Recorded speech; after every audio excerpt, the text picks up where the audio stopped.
Hello and welcome to Rajya Sabha Television. You're watching Big Picture with me, Vishal Dahiya, and today we're going to talk about the Indo-Pacific region, specifically the policy which is to be adopted by the United States of America and how it will affect India's interests. What exactly is United States of America trying to strategize there, and how will it impact India's interests in this particular region, and how will it align with our own policy? And for more on this, we're joined by two distinguished guests. Let me first introduce them to you, beginning with Ms.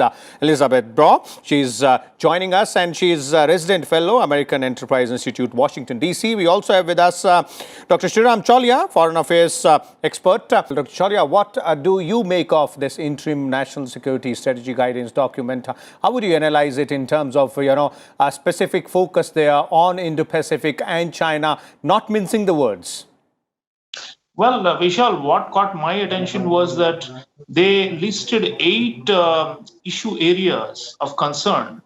And out of the 8, there's one is China as a country, and all the other are topics like pandemic, climate change, terrorism, this and that. So it's so interesting that China is now a category in itself, right? So that itself shows that they see this as the main challenger or the systemic rival. So I think what's happening now is they are trying to set up a doctrinal and conceptual basis for the policies that will unfold and the actual on the ground, tactical maneuvers that will come. So it's good in that sense because they're more organized. As Elizabeth is saying, unlike Trump, it is all haywire and nobody knew really. I mean, they were talking about free and open Indo-Pacific, but then, there was no big strategy or grand strategy. But I think Biden administration's got like traditional liberal establishment. They've got like lots of, think tanks, intellectuals, all of them pushing for this. So they've got a structure in place. And I think Blinken, the US Secretary of State, has been saying that China will present the main geopolitical, challenge for 21st century. Mm-hmm. So they're in a way saying that we are now in a long haul and we are going to strategize for long-term competition and to push back. And Lloyd Austin, the US Defense Secretary, has also been saying in his confirmations and early, comments that they are going to really invest a lot in military-to-military relationships in the Indo-Pacific region. Okay. So I think Quad definitely, and I think Biden is saying now they're going to have a summit of Quad leaders. It has never happened. So that's a good, sign that they're taking it seriously. Okay. Because throughout Trump's time, they did revive the Quad, but it was only at the ministerial level.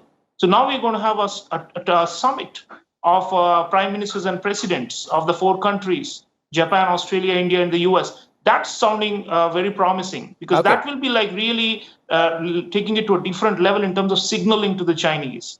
Definitely. And the other thing that caught my attention was, the Quad ministerial for 2021 happened very quickly within like a few weeks of the Biden administration coming in.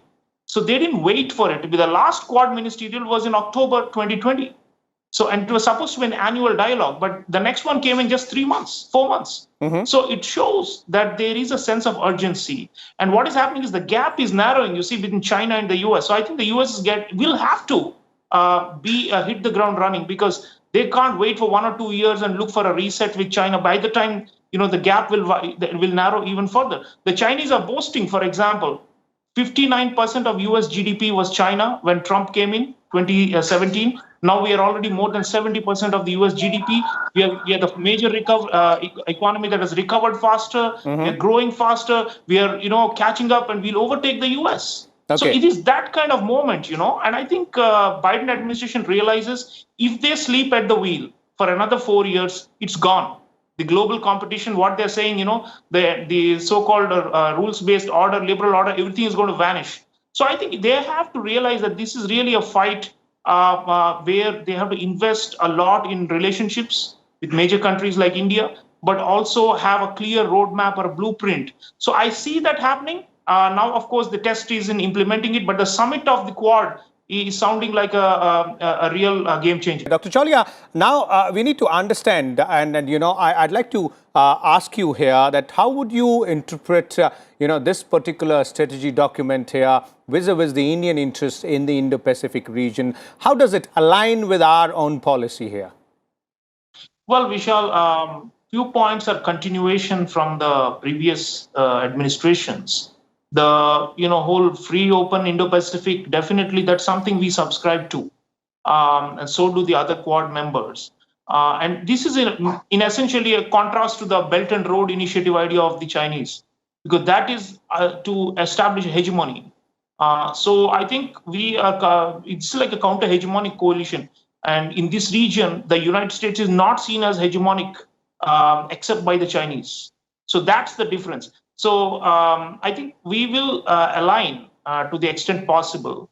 Of course, a formal military alliance, like Elizabeth is saying, I mean, especially for India, we have lots of taboos about entering formal alliances. But short of that, this is a comprehensive strategic partnership, global strategic partnership with the US. And likewise, we have now 2+2 ministerial dialogues with Australia and with Japan as well, and with the US. 2+2 meaning both the foreign minister and the defense minister. So, which shows that there is a strong security angle to this and also a broader diplomatic one. So it's not only a military kind of formation, but we are looking at other things. For example, the other alignment point is the talk about creating democratic resilience. That's what the Quad members are saying, and Biden administration is pushing.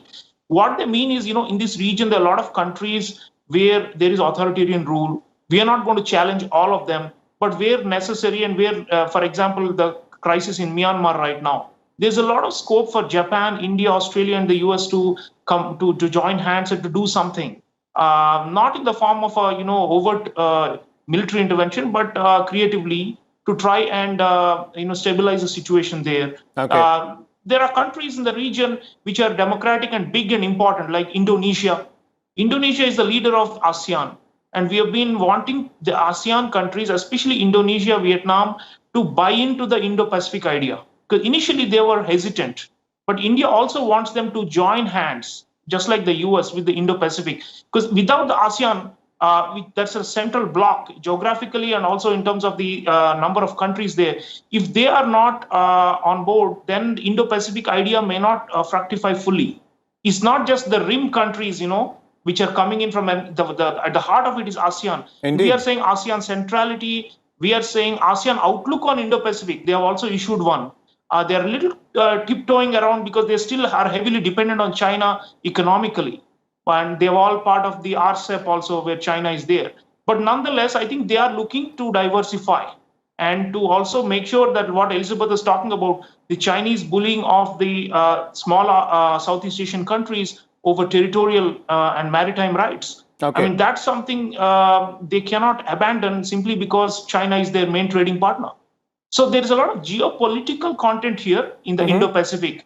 And of course, they need trade benefits and privileges also. Japan has tried to maintain the Trans-Pacific Partnership, even though Trump administration departed from it.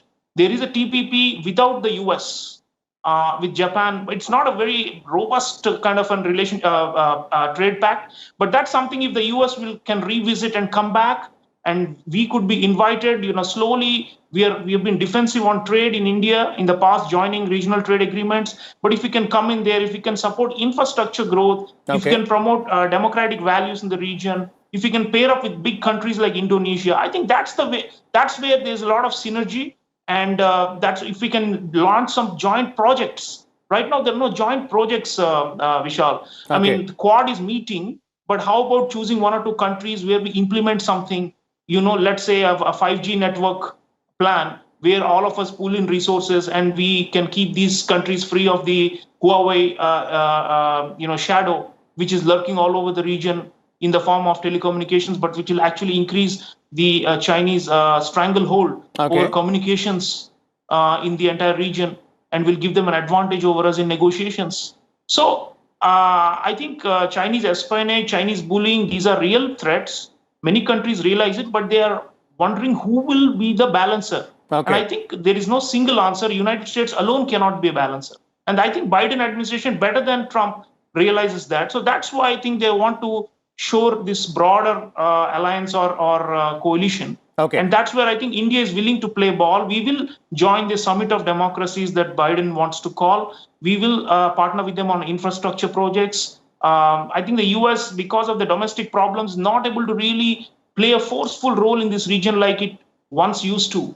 So I think they're looking more and more to delegate, or what we call offshore balancing, give more power to the regional powers. So I think that's where regional powers, ASEAN, India, we will matter a lot. Dr. Chaulia, would you agree with Elizabeth there saying that, it's better to have allies, and that is something, which the Biden administration seems to have realized, and that is reflecting in this policy document here as well.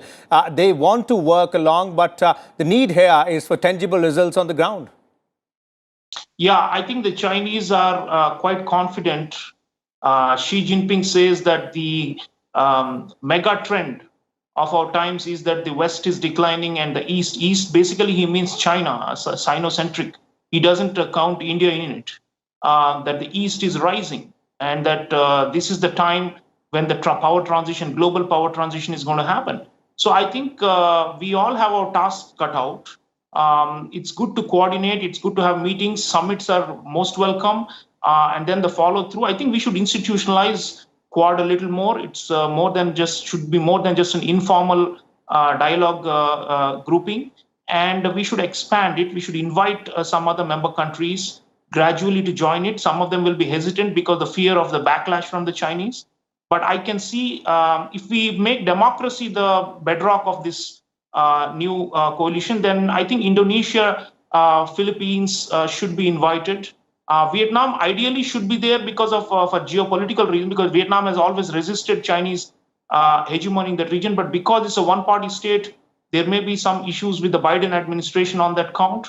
But I think they're being pretty realistic and realpolitik also. I mean, it's not, you cannot insist only on values all the time, because if you have to counter China, you'll need everybody. And in India, we also believe that even Russia should not be ostracized with sanctions and such things, because in the Eurasian region, Russia subtly plays a counterbalancing role to China. And they are also wary of Chinese influence and takeover in many of these former Soviet areas. And Russia is a big military partner for us too. So we are not going to abandon Russia either. We want them to be involved in the Indo-Pacific also. We have been trying to bring them back through the Vladivostok side, the far east of Russia, and to make them players in the naval sphere. Even the Europeans should be brought in. I think Biden, if he's patching up alliances with Europe, it's good for us, because Britain and France have already committed to play a somewhat limited but important military role in Indian Ocean region.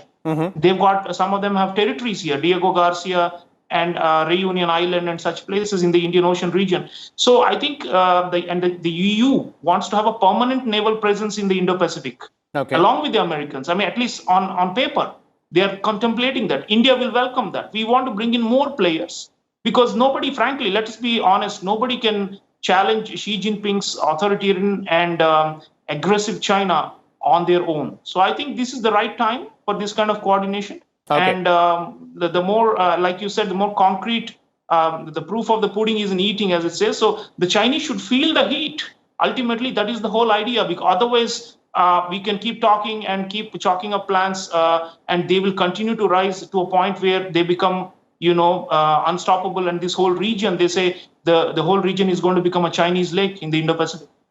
Definitely all these meetings, plans, strategy documents have to result in concrete, actions being taken on the ground, tangible actions out there if China, as the document says, has to be countered and seemingly is the central point out there for the Biden administration as well. Thank you so much, Ms. Elizabeth Braw and Dr. Sreeram Chaulia as well, for sharing your very important views with us.